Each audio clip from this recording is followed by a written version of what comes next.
Bonjour. À quel souvenir souhaites-tu accéder aujourd'hui? Pas de problème, passe juste cette porte s'il te plaît. Le souvenir que tu vois en ce moment date du 4 octobre 2043, soit il y a 40 ans aujourd'hui. Il fait beau dehors, le soleil brille et des enfants courent dans le parc.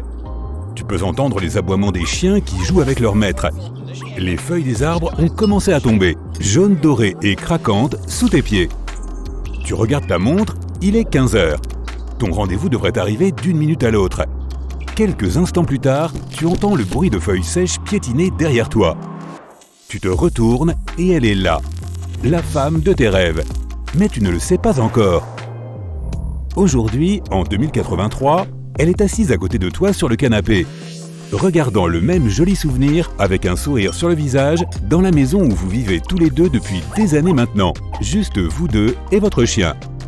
Ici, en 2021, le mieux que tu puisses faire quand tu veux revivre de vieux souvenirs, c'est de regarder une vidéo sur ton téléphone. Tu ne peux pas littéralement télécharger tes souvenirs en ligne ou sur un disque dur. Bien sûr, tu peux en rêver ou peut-être regarder un film futuriste à ce sujet. Mais pourquoi quelqu'un voudrait-il télécharger le contenu de son cerveau? L'un des pires sentiments qui soit, c'est probablement d'oublier où tu as laissé quelque chose. Tu te souviens de cette fois où tu regardais la télé et où ta télécommande s'est vue pousser des jambes et s'est enfuie quelque part? C'est arrivé à tout le monde. Sous le canapé, quelque part dans le salon, sous la télé. Où diable est cette télécommande?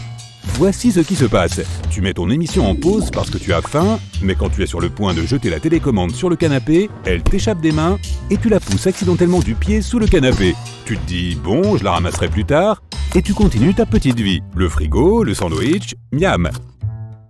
Tu finis par oublier la télécommande 5 minutes plus tard.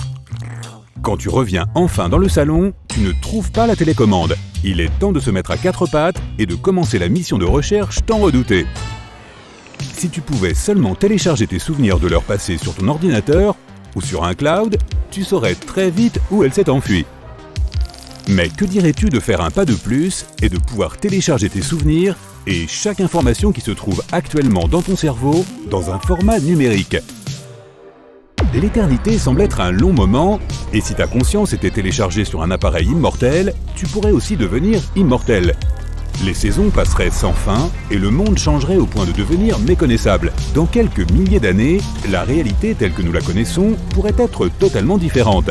On parle de voitures volantes, de gratte-ciel qui percent les nuages, de routes qui grimpent en boucle les unes autour des autres comme dans un film de science-fiction. Les villes devraient être construites sous l'eau car il n'y aurait plus de place sur Terre. Dis bonjour à ton voisin qui est un requin. Être immortel signifie que tu peux regarder ta vie passée comme si c'était une série, sauf qu'elle n'est jamais interrompue. Une sitcom infinie dont tu serais la star. Pour toujours. Mais alors, est-ce que ce serait toujours toi? Serais-tu maître de toi-même ou est-ce l'ordinateur dans lequel tu as été téléchargé qui dicte qui tu es? Tu vivrais pour toujours, mais serait-ce toi ou une copie de toi qui ne sait pas qu'elle est une copie? Dans l'idéal, tu serais toujours toi-même, sans aucun changement, et tu contrôlerais toujours tes propres pensées. La seule chose qui changerait, c'est qu'au lieu de vivre dans un organisme fait de peau, d'organes et autres, tu vivrais à l'intérieur d'un réseau ou d'un disque dur. Cela ferait-il de toi une intelligence artificielle, ou serais-tu toujours un organisme vivant? Cela dépendrait probablement du fait que ton cerveau réel soit en quelque sorte transplanté dans un robot, ou que tes pensées soient téléchargées sur un énorme disque dur. Nous pourrions tous vivre ensemble sur une nouvelle planète appelée Internet, où la réalité virtuelle est la réalité. À quoi cela ressemblerait-il? Les jours et les nuits font partie du passé. Tu passes chaque moment éveillé et actif. Comme tu n'as pas de corps, tu n'as pas besoin de te reposer. Le temps est à peu près inutile. Internet a probablement changé presque chaque seconde de ta vie. Maintenant, tout se fait par simple pression. Un clic et c'est fait. La technologie a évolué plus loin que nous n'aurions jamais pu l'imaginer. Si bien que télécharger notre conscience sur un ordinateur ou sur Internet n'est peut-être pas une idée futuriste aussi folle. Les scientifiques cherchent des moyens de le faire en ce moment même. Des tas de mondes différents pourraient être créés pour ton plaisir si jamais tu es téléchargé. Si tu aimes l'espace et que tu as toujours rêvé de monter à bord d'un vaisseau spatial pour explorer de nouvelles planètes, tu pourrais le faire. Ce serait exactement comme ces casques de réalité virtuelle, mais sans casque. Comme ta conscience serait déjà là, il te suffirait de franchir l'un de ces milliers de portails et tu partirais pour ta nouvelle aventure. Tu ouvres la porte et une lumière vive en jaillit, si vive qu'elle t'aveugle. Dès que tu es capable de rouvrir les yeux, tu es là, dans ton nouveau monde. Tu es dans un vaisseau spatial en direction de Jupiter. Un vaisseau spatial rempli de tout ce dont tu as toujours eu besoin et désiré. Tu aimes les sucreries? Alors bien sûr, il y a une armoire remplie de tous les bonbons et chocolats possibles et imaginables. On dirait que ça n'en finit pas. Peu importe ce dont tu as envie, prends-le et reprends-en autant que tu veux. Il n'y a pas de carie à craindre quand tu es totalement numérique. Tout ce dont tu as envie est juste là. Une piscine? Tu l'as. Ton restaurant préféré? Il est là. Tu veux inviter un ami à t'accompagner? Pas de souci, envoie-lui une invitation électronique et il passera le même portail que toi. Tu pars à travers l'immensité de l'espace dans ton énorme vaisseau spatial, avec ton ami juste à côté de toi. Si tu es plutôt branché fantasy et que tu veux aller dans un pays rempli d'elfes, c'est possible aussi. Ce serait comme un jeu vidéo rempli de PNJ. Mais ces personnages ne se contenteront pas de cracher quelques lignes préprogrammées. Ils seront entièrement équipés de la toute dernière IA, qui est même capable d'émotion. Imagine un vaste pays rempli d'elfes et de tout un tas d'autres créatures. Imagine des minotaures, des gens avec des oreilles et des queues de chat, et même des reptiles. Absolument tout est possible. Cette terre a besoin d'un héros. Et toi, qui es sorti de nulle part, tu es venu la sauver. On te donne des super pouvoirs en fonction de ta personnalité.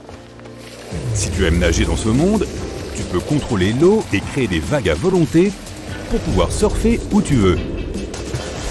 Tu aimes les avions? Maintenant tu peux voler. Tu aimes les hamburgers? Bon appétit! Tu commences dans une ville de débutants, comme dans tout autre jeu de rôle fantastique. Et tu deviens progressivement plus expérimenté. Au début, tu ne peux lancer que quelques jets d'eau, mais au fur et à mesure que tu pars à l'aventure et que tu t'entraînes davantage, il n'y a pas de limite. À la fin, tu seras capable de créer des rivières entières à partir de rien et de les lancer dans toutes les directions que tu veux. Si au lieu de l'action, tu veux simplement te détendre, que dirais-tu d'une île rien que pour toi? Ta propre petite escapade aux Bahamas. Une petite tablette te permet de tout contrôler. Les vacances d'hiver te manquent-elles soudainement? Pas de problème. Quelques tapotements et quelques secondes plus tard, c'est parti. De la neige, des décorations, de la musique de vacances et le meilleur de tout, pas besoin de pelleter la neige devant la porte. Que dirais-tu d'une maison dans le cratère d'un volcan? Ne t'inquiète pas, tu peux contrôler la température, donc la lave ne serait pas si chaude. Ta petite cabane en bois située au milieu du volcan est parfaitement sûre. Tu peux la faire flotter sur le magma liquide et chaud, ou léviter au-dessus, ou ce que tu veux. La lave pourrait agir comme de l'eau, de sorte que tu pourrais même plonger dedans pour te baigner. Fais appel à ton imagination, choisis un portail et amuse-toi.